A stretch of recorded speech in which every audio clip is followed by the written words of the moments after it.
It is exactly 4 minutes gone past the hour of 9 on the AM side. And yes, this is me welcoming you to Eagles Outlook. This is where we talk politics and current affairs. Now, I mentioned the fact that we've been looking at something that borders around the controversy surrounding former President Olusegun Obasanjo's comment on Nigeria's current state. And what the presidency have had to say, in that regard. And also, it takes us to the place of Nigerian presidency versus Obasanjo leadership and economic woes. My name is Udwak Daniel, and we'll just get right into it. Now, that controversy between the former president Olusegun Obasanjo, his comment, on Nigeria's current state has ignited a fierce debate. The fact is, at the Chinua Achebe Leadership Forum at Yale University in the United States of America, Obasanjo emphasized that Nigeria's problems stem from leadership failures and state capture, highlighting the contrast between Nigeria and Singapore's investment in healthcare, education, and social welfare. Now, Obasanjo attributed Nigeria's struggles to corruption. He not only attributed it to corruption, he also attributed it to mediocrity. Right? And away from that, he also mentioned immorality. He mentioned mismanagement. And it says all of these things have led to chaos. They've led to insecurity. They've led to underdevelopment. However, the Nigerian presidency fired back, accusing Obasanjo of lacking moral credibility to criticize the current government. Now, you might want to look at this as two sides of a coin. It might want to seem to you as though it's more like we're living in a country where there is some sort of two sides to the divide, two anchors to the show, right? But then again, united by one president. I mean, look around you. If you look at these things very critically, right? You will discover that it seems as though part of what we have been holding on to so strongly in this country has been arguing from two sides every time, right? Sometimes the reality, or not sometimes, the reality in terms of standard of living, cost of living, and all of that in the northern states is not the same as the southern states. Neither is it with the eastern states and the western states, right? And it seems as though there has been some feeding off on these realities, making it seem as though it is a division in itself when we are failing to see the denominator that links each and every one of us together, and that is survival. Whether it's in the north, whether it's in the east, whether it's in the west, the south, survival is the denominator. And same we could say about some of these issues as itemized by Obasanjo.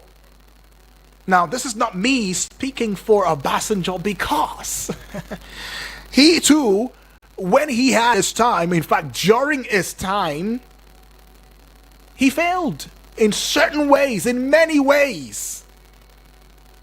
But then, there is what we call failure and gross failure. That's right. If you have a report sheet, a report card and everything, and you have a child that out of 20 in a class got, let's say, 10 or 12 position out of 20, you would say failure, even though some would want to naturally say, well, it's still tried and everything, fair. Okay, let's just even say 14 over 20, right? But then if you have a child that brings back 20 over 20, or even 19 over 20, or 17 over 20, would you still regard the same failure as the same failure of the 20 or 12 over 20? I don't know, I'm just asking.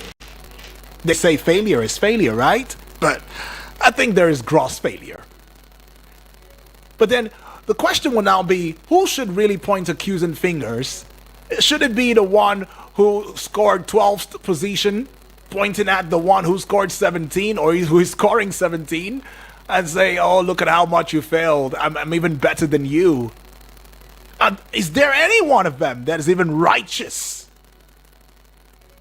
And what should be the body language? What should be the attitude for the person who scored maybe 17, 18th position, and 19th, or even 20th position, 20 over 20, carrying the entire class, if you know what I'm saying? What should be the attitude? Because attitude is what determines altitude. Now, you and I know that. To this end, that many believe that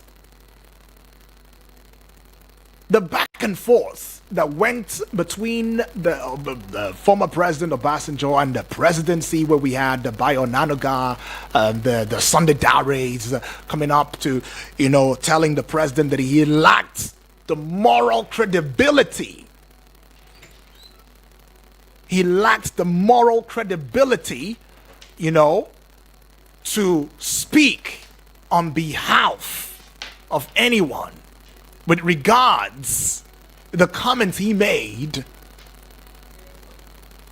some would want to think that, hey, was it really necessary? The presidency gave a response led by the special advisor in media and strategy, Bayonanoga and Sunday Dare. They pointed out that Obasanjo's administration was marred by corruption, nepotism, high-handedness. They even accused him of rigging the electoral body to his favor while seeking a third term. However, it's also worth noting that Adebayo Adelabu, I think, is the Minister of Power now, contradicted Sunday Dare's claim about the $16 billion power project. It may mean stating that I'm talking Sunday Adebayo Adelabu now, over $8 billion was spent, and the project's impact of the Obasanjo's administration on the power sector is still visible today. So $8 million has been spent on the power. Sunday Dare is saying a $16 billion US dollars that has been spent. The minister is saying there's $8 billion that has been over $8 billion has been spent so far.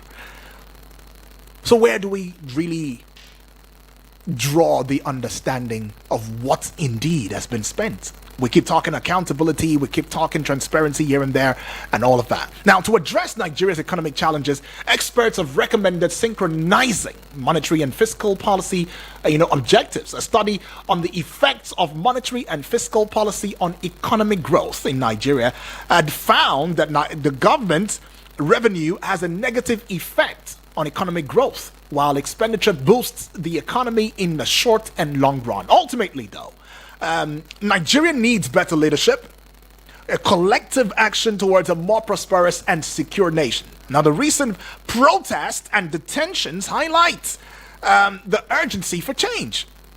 Well, in a state where there is so much uncertainty in terms of businesses, so much chaos in terms of power, in terms of everything, health sector, even the education sector, every sector seems to be yelling. The manufacturing sector, remember we spoke about that last week?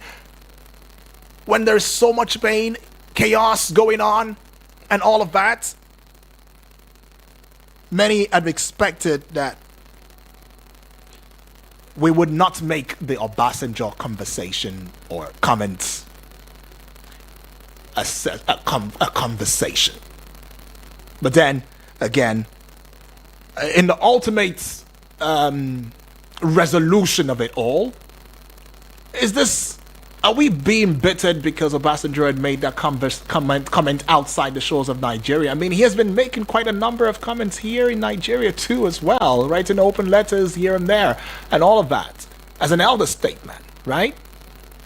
But then he made it outside the shores of Nigeria, maybe in the United States of America. And now we are all over it. Some say that we have pressing issues that we should be focusing on and talking about. And yet we are there bickering over whose administration is doing better, who did it better, who didn't get it rightly, and all of that. And another angle to it will be some saying it's such a shame that all we can ever do is sit there and bicker when there are issues, like economic issues out there waiting for us, when we have indebtedness, foreign indebtedness. I think about 133 something, 38 trillion naira now, $1 trillion, I guess.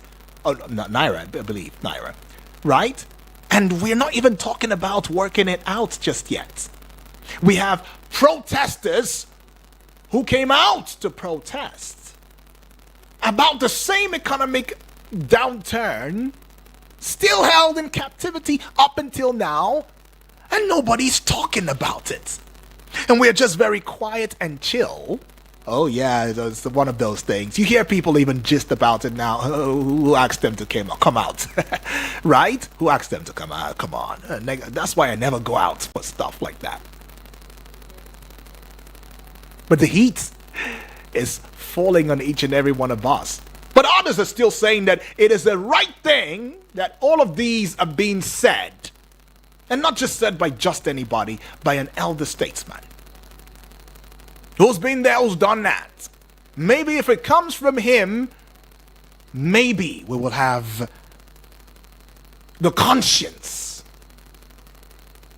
to do the right thing. Just recently, the IMF had also called out to Nigeria. I think they've decided to dissociate themselves from the World Bank now, saying, oh, the policies that, the Tinubu administration is leading is not helping to reach to the average or to a Nigerian. It's not a people policy. While the World Bank is still saying that, well, you know what, if we stayed adrift away from the policies that we have already now, that we will lose it. So we should give it some time and work along with it. But I know a very popular adage that says if a bad tradition is changed into a better one, the gods will endorse it. But let's get to introduce our guest to you at this point in time. Comrade Gerald Okachi.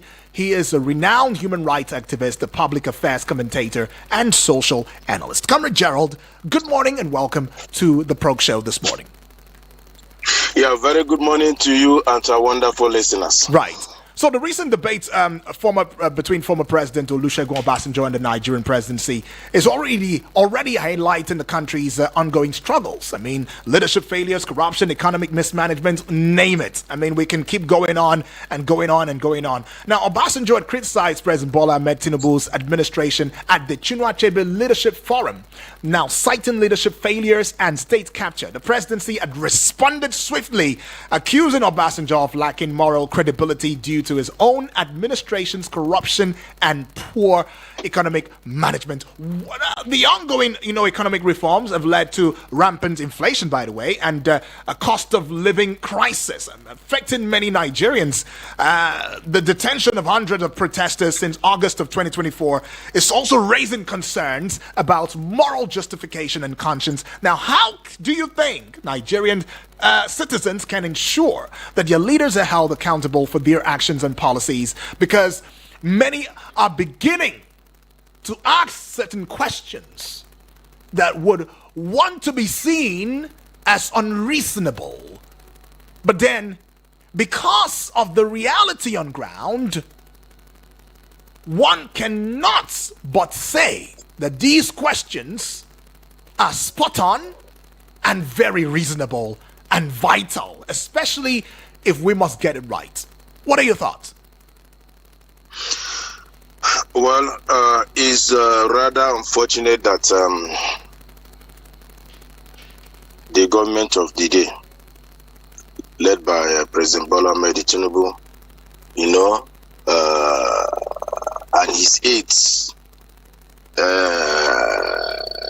have decided to engage on any voice that do not, with their views on their performances or governances so far.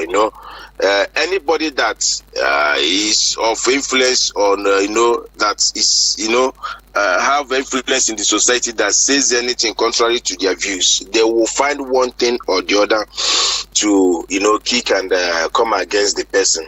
It's rather unfortunate. And it's also unfortunate that rather than looking at the message, we tend to tarnish, defame, or, attack the messenger just to achieve set out goals. It's unfortunate to say the least. Comparing themselves with Obasanjo's regime is just like, comparing, I don't know how to put it, but let it not be look like one is demeaning his own country, comparing the country with other civilized countries, under Obasanjo regime, our debt, we have debt relief of over $18 billion. Under Obasanjo regime, we saw privatization of a lot of things, like banking sector reforms, where we Obasanjo administration and this continuous system of banks collapsing, taking people's money, that to the point that they set up capital requirements, creating more robust and competitive banking industry. Under Obasanjo regime, you saw the establishment of EFCC and ICPC. Under Obasanjo regime, you saw telecommunication and revolution that we have today, that we can easily, communicate even without me being in your studio. We saw also infrastructure development. We saw political stabilization and democratic governance. We also saw Nigeria international relations grow, that to the point that Nigeria can easily go to AU, ECOWAS to do interventions. The respect that Nigerian states have, cannot be compared to what we have today. We saw the GDP that's increasing steadily. That is economic growth. We saw the Pension Reform Act. We saw a lot of things. How many are we going to mention? Now, we saw how he met dollar to naira and how he left it even less than 130 or 135 naira to $1 for the 8 years period. But under President Bola Ahmed Tinubu, just 1 year, something that other successive governments have maintained over 51 years, up until the last administration of Muhammad Buhari, that maintained it up to 400 something naira. Just under 1 year, he moved it to 1,000 plus. Now it's about 1,700 plus. That caused the economic hardship we are facing today. When one speaks, you begin to dig up profile, you begin to, just find a way to.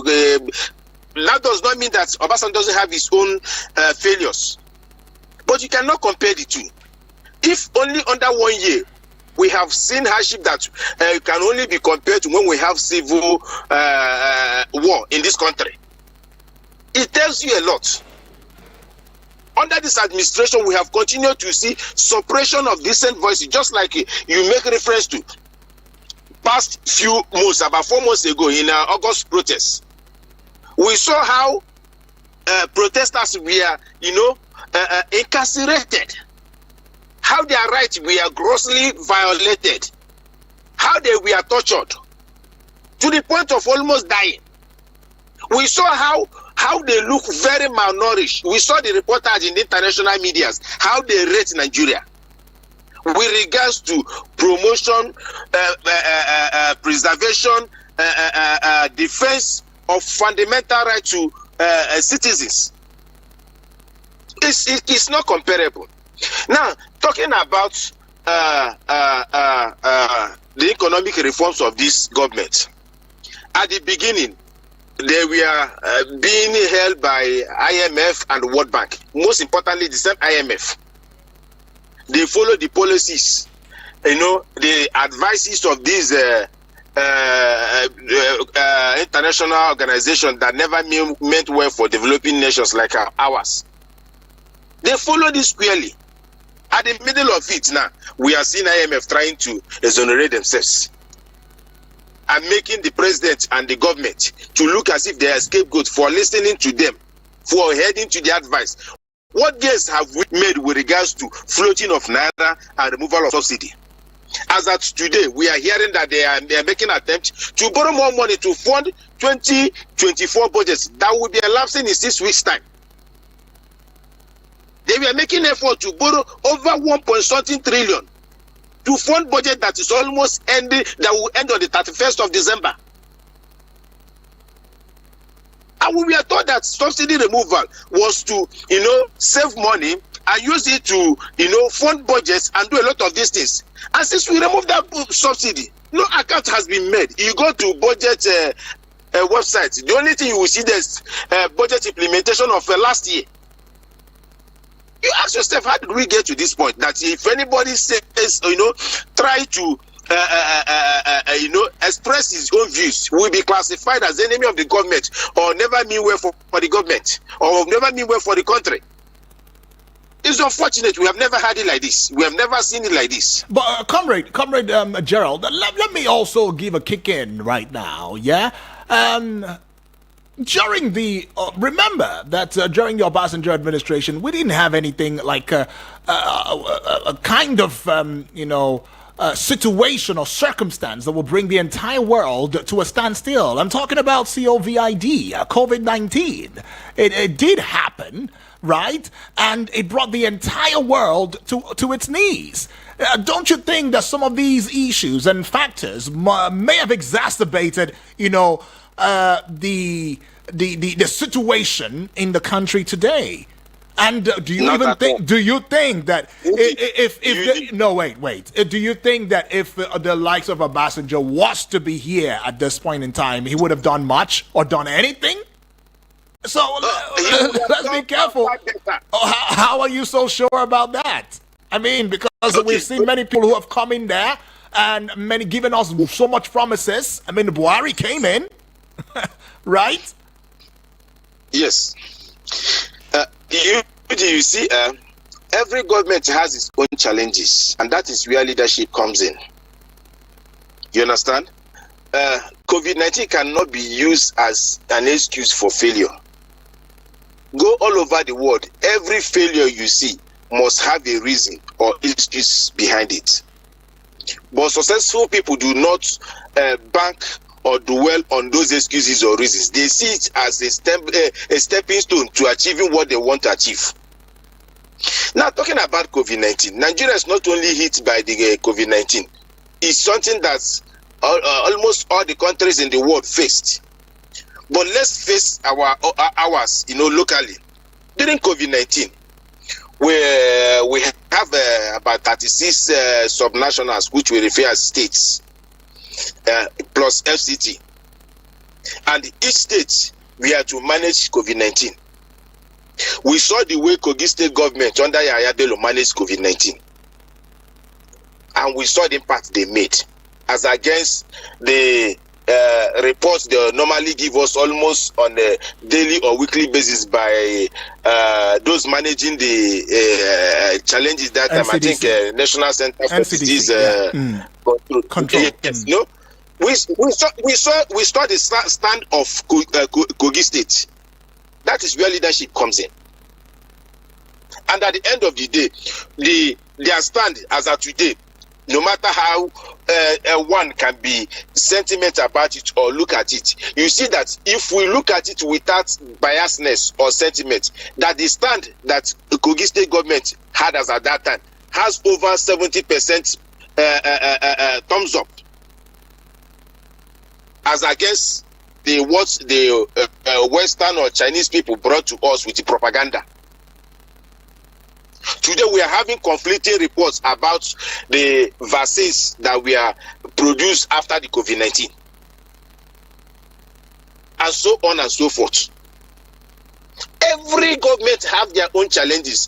Under Obasanjo leadership, we saw the struggle in the Niger Delta.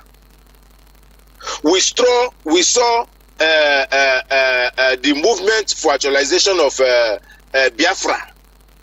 I think that was Masob or is it Raf Waziriko also. We saw there were challenges all over the country. Now we're seeing insecurity. We're seeing insecurity, growing, en masse and disrupting businesses, economic activities, brought to their needs and all that. Foreign investors living now. Look, come on. Can you even? No, come on. Can we even equate these two era? Nah. Isn't it much? Isn't it much? The heat. We feel it more now than then. The heat has always been there. Just like each government comes with a lot of promises and deceit. Buhari government, before he came on board in 2014, told us he doesn't know what subsidy is and who is subsidizing who. At the end of the day, he came on board and continued the subsidy regime until he left. A lot of promises made, we are not even achieved, or even if we put it in terms of percentage, you cannot even say that we had up to 20% of the promises made by APC and Muhammad Buhari from 2014 till he left office in 2023. Now we have President Bola Ahmed Tinubu. Most of the things he criticized when he was in opposition. From the time he was a senator to governor to even party leader, political leader. All the things he criticized, is obviously that we are seeing him doing them now. Earlier this year, we saw the report from the presidency that they have intention of implementing Orosaya's report, and they gave a timeline of 6 weeks. That was earlier this, sometime February or thereabouts. Either January or February. This is November. From the time they said that they want to implement Orosaya's report, we have seen a shift from even cutting down governance to increase.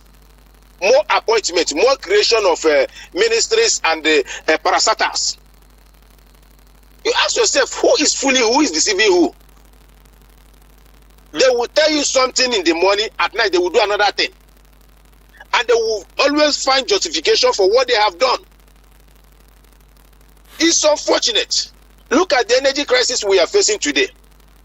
The situation, you saw the Bayanonoga, criticizing Obasanjo, accusing him of spending a whopping sum of $16 billion. That was, countered by a serving minister. Yeah. You ask yourself, under APC government, we have spent over a whopping $20 billion. $1 billion in turnaround maintenance or rehabilitation or whatever then they give to the 4 refineries we have in this country that couldn't even refine one barrel of crude. It becomes port calling, how do they care to call it, port black, or what do you call it? We leave the message, assuming that Obasanjo is a failure, according to them, as a leader. And he has come out and seen the areas he has failed. And he decided to contribute, to suggest, make opinions with regards to areas he thinks that the current administration can do better. How is that bad? Should it, because he has failed, he cannot speak again? Or possibly, advise or direct on areas where the government can improve? Does it mean that we should see nothing and say nothing? Does it mean that everybody should just keep quiet to wherever this government is taking us to? Just recently, we saw Bule Rice making a sachet of rice, selling it at 200 naira. How did we get to that point? All right. A sachet of rice, just like we have a sachet of milk. Because of the cost. Yeah. Well, it's noteworthy, to also look at the fact that even though some have accused the INEC to have conducted a below standard election, that was the last, general elections and all of that, and they've accused the INEC of changing the goalpost, just like it did with Obasanjo's, I don't know, was it 2007 elections or something? That election was also very flawed. So much so that the president that came in at the time, I think the later Umar Musa Yar'Adua, admitted to the irregularities that brought him in power. So on that, Obasanjo still scores no points, and he holds no credibility to his grudge against the INEC, because one of the grudge that Obasanjo had was the total, will I call it overhaul or eradication or reworking of the INEC in itself. But when it comes to economic growth, we cannot take that away from the former president Obasanjo, because through the monetary and fiscal policies, it is no news that Obasanjo was able to hold it down, hold it together. And in view of that, when you question ourselves today, where are we today? But the question will also mean, some thoughts will also mean the fact that, look, the realities that we have today is not the exact realities that we had at the time. Well, Comrade Gerald, I'll let you, add your voice to this in a short bit, but we'll just go pay some bills. When we come back, of course, it's going to be the questions and answers, and the discourse will just continue. Don't go away.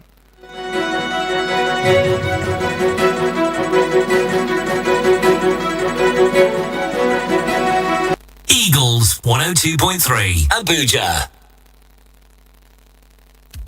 Wow, this feature phone is so good. Which phone is that? It is the itel IT5627. It comes with a 2500 mAh battery, which gives you 55 hours of standby use. Type-C charger, triple SIM slot, 3.0-inch screen, plus the 24 months warranty of worry-free use. Huh? 24 months warranty? Yes! Go and get yours. itel IT5627. New itel, new experience.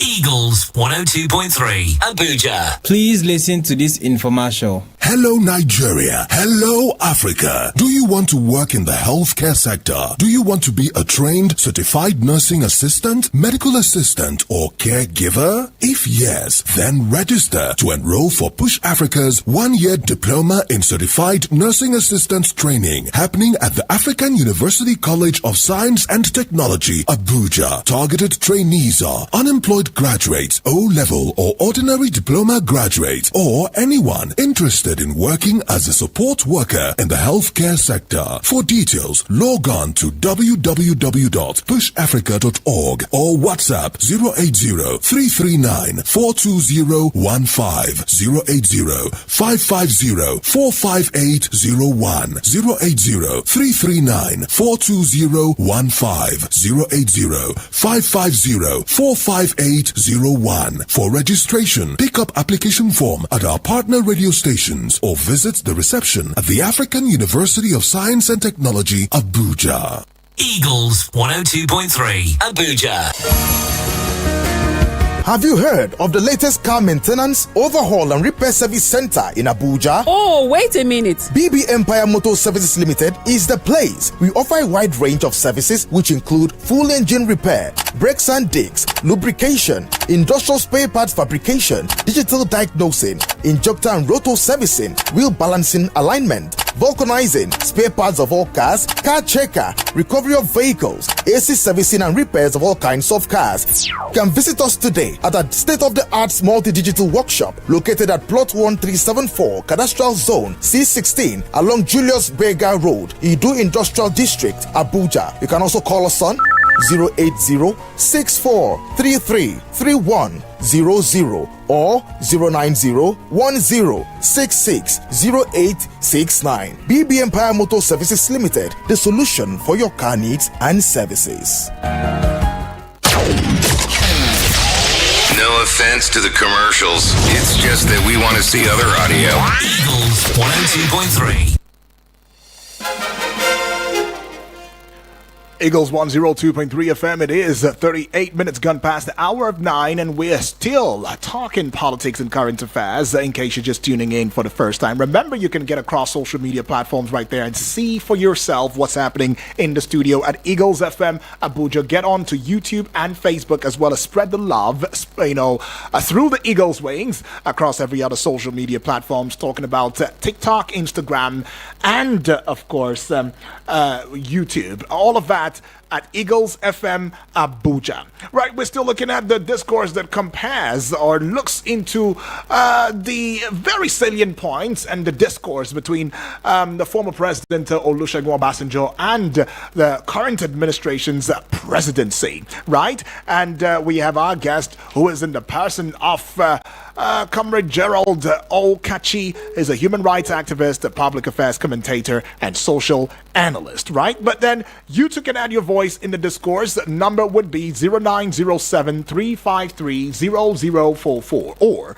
080908-766-8888. The WhatsApp portal number, send just your WhatsApp message only. Make it short and straight to the point, please, for want of time, okay? And that would be 0909-705-4450. Please go straight to the point as you bring your thoughts in, right? Let's hear from you. Hello and good morning. Hello, good morning, my brother. Yes, good morning to you, please. What's your name? Where you calling from? My name is GB. GB, welcome aboard. Talk to us. My name is GB, calling from Wute. Good morning to your guest. Right. Yes, I heard you say that economically, the former president Obasanjo did wonderfully economically. I think you said more than 4 times. But I want to ask you, what was the naira to dollar before he came in? Before he came in, naira to dollar was less than 100 naira. Right. Was around 50 something naira. Official rate was 20 something, while the black man was 50 something naira. And while he was living, it's more than 100 naira. It was around 120 naira. So where is the economy wonder? Yes, he was able to seek for debt forgiveness. Then he told us that looking at the $70 billion in the pocket when he was going. But can you point to any infrastructure today that we can boast of? So I say, look, this infrastructure was the legacy project left by Obasanjo. 5 for them all over Nigeria. He spent $15 billion on power. When he was leaving, he left this at 3,500 megawatts. What did he turn around? Let me tell you, before you can just the performance of the government is not about how much they sell naira, how much is the rice that your guests were referring to. If you base upon the government on those how much it has, then we go nowhere in this country. You base upon the government on the partial development and human development. Point to any infrastructure you can point to. This standing today. I mean, Lagos Ibadan expressway before budget came in was Lagos Ibadan that was about 8 hours. When it was leaving, it was about 14 hours. Now it's about almost 24 hours to move from here to Lagos. Okay. It's that $70 billion they left. If you are using for infrastructure for rail, electric rail, connecting Nigeria together with rail, good road, Abuja to Lagos. Go connecting the south to the north. We will not be where we are today. We will not even know the effect of the subsidy removal. All right, GB, for one time. Did build with that money. Okay. Leaving money in their account. What was that money used for? All right, GB. To me, it was failure economically. Economically. Okay. All right, GB says there's a failure economically right there. Okay, I'd like to beg for us to stick to 0907-353-0044, right? Stick to 0907-353-0044. Comrade, are you there? Oh, yes. Let's have your reaction very quickly and then take another call. When you talk about investment in infrastructure with regards to leadership of Obasanjo in 1989 to 2007, don't forget that Obasanjo led a transitional government, a wave that is, we have been led by military for far too long, and he just established democracy we find today. Most of the institutions of government that we are benefiting today, either for bureaucratic purposes or civil service purposes or what have you, we are a creation of Obasanjo. Now you talk about infrastructure. Obasanjo did his best, the one he can do as at that time, but then don't forget that government is a continuum. You talk about the power sector where he was allegedly accused of spending over $16 billion, where the current Minister of Power has even debunked, said that it's about $8 billion. That is half of what was being accused. But we saw the impact he has made, that as of today, Obasanjo generated over 3,000 megawatts. And since he left power till date, that is almost close to 20 years now, we have not generated at least more than 5,000 megawatts. What we are seeing today with regards to power, we did not see it under Obasanjo, where you begin to hear national grid collapse almost 3 times on every week. Under this administration, in the past 2 months, we have seen national grid collapse more than 7 to 8 times. There's hardly no week in the past 2 months that you don't have a record of national grid collapsing. You cannot compare the two. Let's just leave the messenger and focus on the message he has passed. All right. What are the messages he has passed? That we should make effort to have a more sincere electoral reforms. All right, comrade. That can usher in sound leadership. Right, comrade, let's take this call. Hello and good morning. Yes, good morning to you, Dr. Udwar. Good morning to you, please. What's your name? Where are you calling from? Thank you so much. Good morning to your guest. I remain my humble self, Omotayo. All right, Omotayo, let's have your thoughts. Thank you so much. You see, your guest has spoken eloquently well, and I really salute him. In fact, he's my man. He has been speaking my mind all the way along. But the truth is this: why can't we just leave the previous issues and focus on the main issue and tackle it to prevent it from happening again?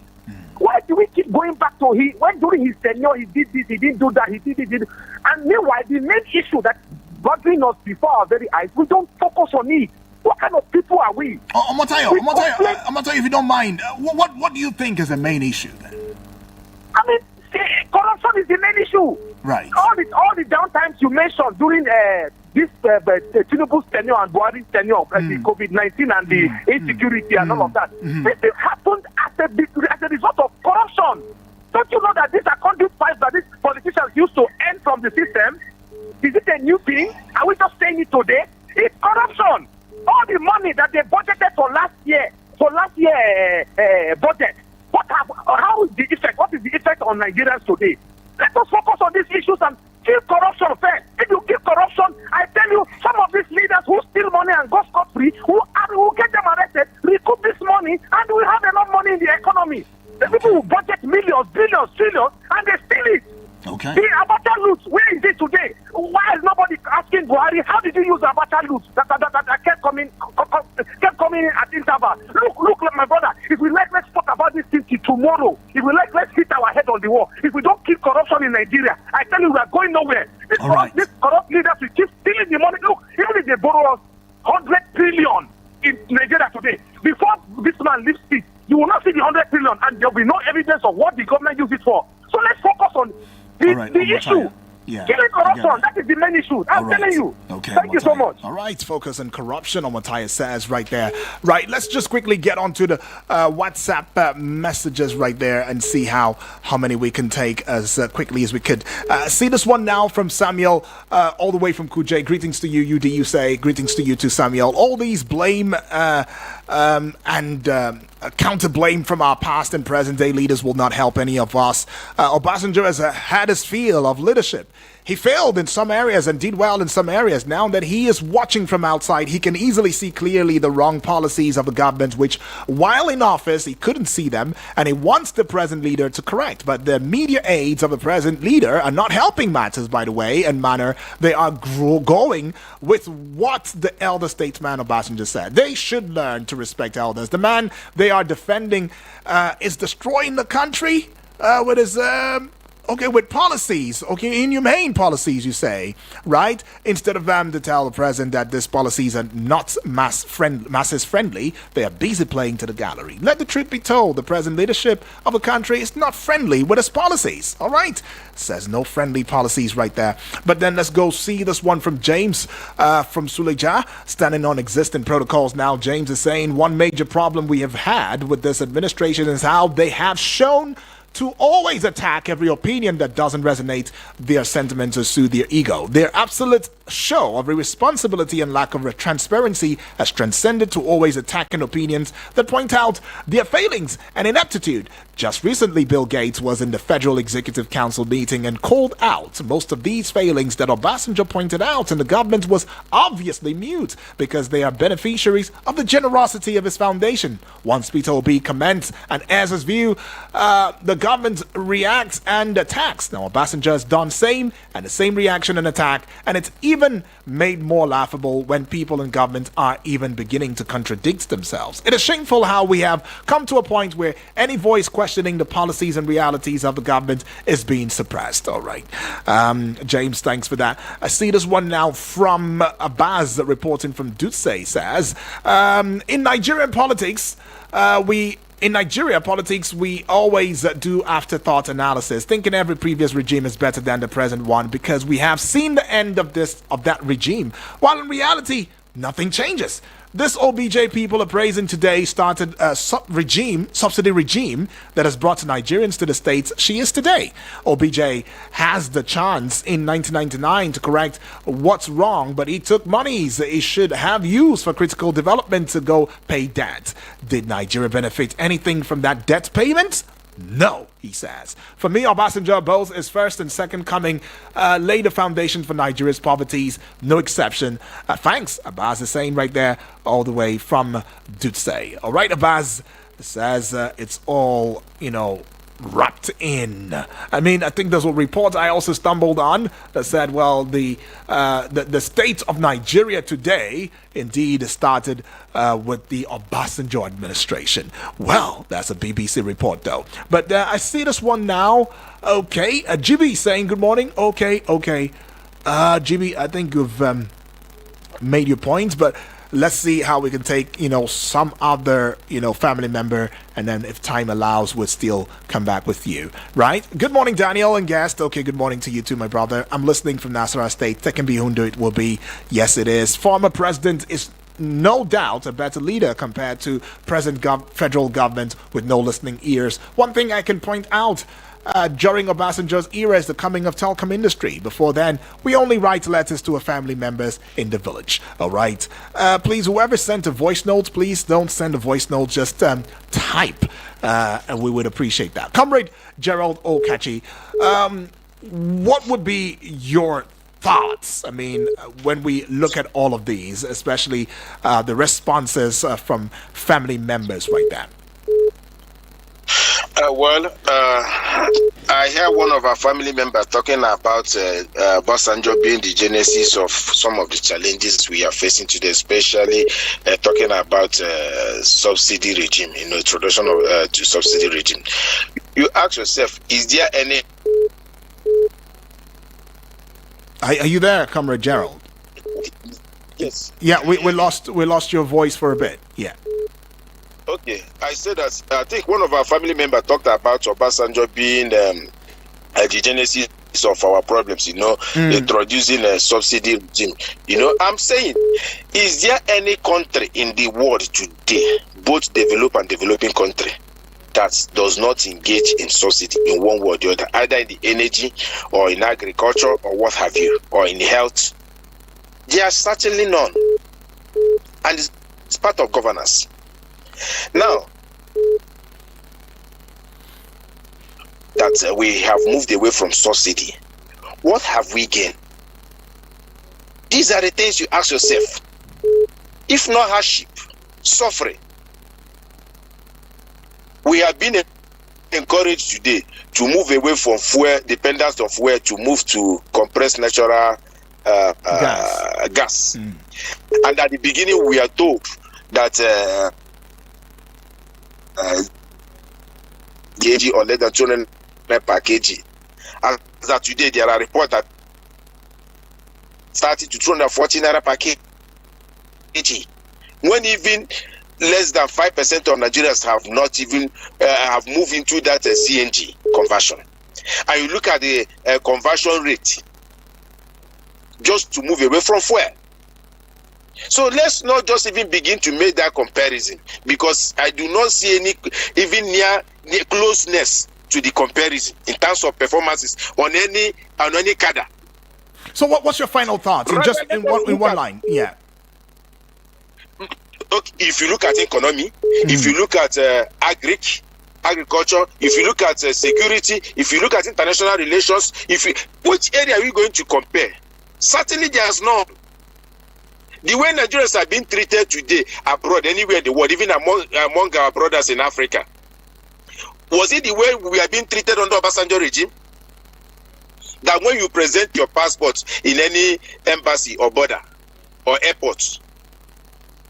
Was it the same way? The answer is certainly no.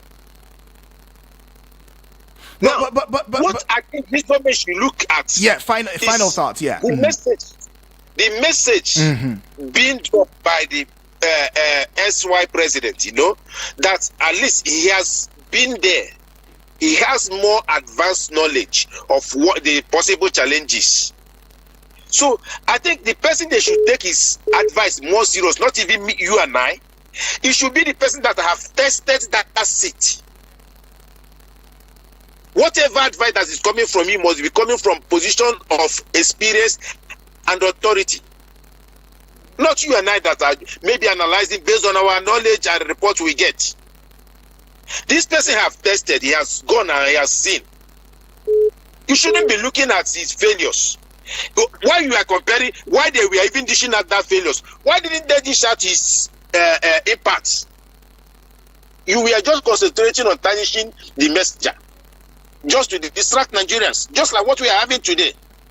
Today we are facing issue of tax, what have you, just as a form of distraction. From the backyard, we are hearing that they are moving to borrow another $2.2 billion, equivalent to 1.2 to almost 1.3 trillion naira, to fund a budget that is almost ending. All right, comrade. Yeah. To fund a budget that is almost ending. Come on, how did we get to this point? Well, comrade, I know how. Be honest with ourselves. By the time you finish the processes of even the getting approval or getting the loan, it will take us almost 3 weeks to get the loan. The remaining 3 weeks, how do you implement the 1.20 trillion? If not for Squandamania, because a new budget regime will commence from the 1st of January 2025. All right, Comrade Gerald, I'd like to cut in there. Justice that we have not achieved now right. to the 2025 budget. Understood. Some of the things we think that Understood. we are running deficit on, we have not been able to achieve. Let us move into 2025 budget. All right, comrade. I think that's the best way to go about it. We can't go any further right now, but I would have loved to have this conversation some more with you. But yeah, this is the part where we say, well, we're afraid we have to call it a close. But Comrade Gerald Okachi, thank you for your thoughts. A human rights activist is who you are, a public affairs commentator and a social analyst. I'm looking forward to having more conversation with you in the coming days. Thank you for having me. Right. And yet quite a number of persons still believe that the presidency would have just stayed mum over the comments of Obasanjo rather than, want to take a swipe at him, because some are saying now that you've only made him a hero in the midst of all of the discourse. But, well, it's not about heroism or, heroics. It's about, just as the guest said, focus on the message. I think we begin to focus too much on the messenger, and we forget the need of the message in itself. Understood again that, times are different. Eras have changed. But then one thing keeps getting constant. Shouldn't corruption also change? Shouldn't we have better, stable electricity, stable economy? At least not like we're saying we want it all perfect, but let's even have the very basic amenities, food, shelter, and all of these things just to survive, to live life. That's what Nigerians want. We want something that we can do work with our hands and still make, revenue from, pay our taxes, and live life to the full. Is that too much to ask? Well, I don't know about you, though. But yet, this is where we are calling it a close. And we also want to say that the, thought expressed by the guest and caller is not influenced by Eagles 102.3 FM in any way. Tomorrow is yet another day. Let's keep the talk going. Because the truth is, in the words of Triple D, very, very, very famous with this now, we will get it right, I believe, in One Nigeria.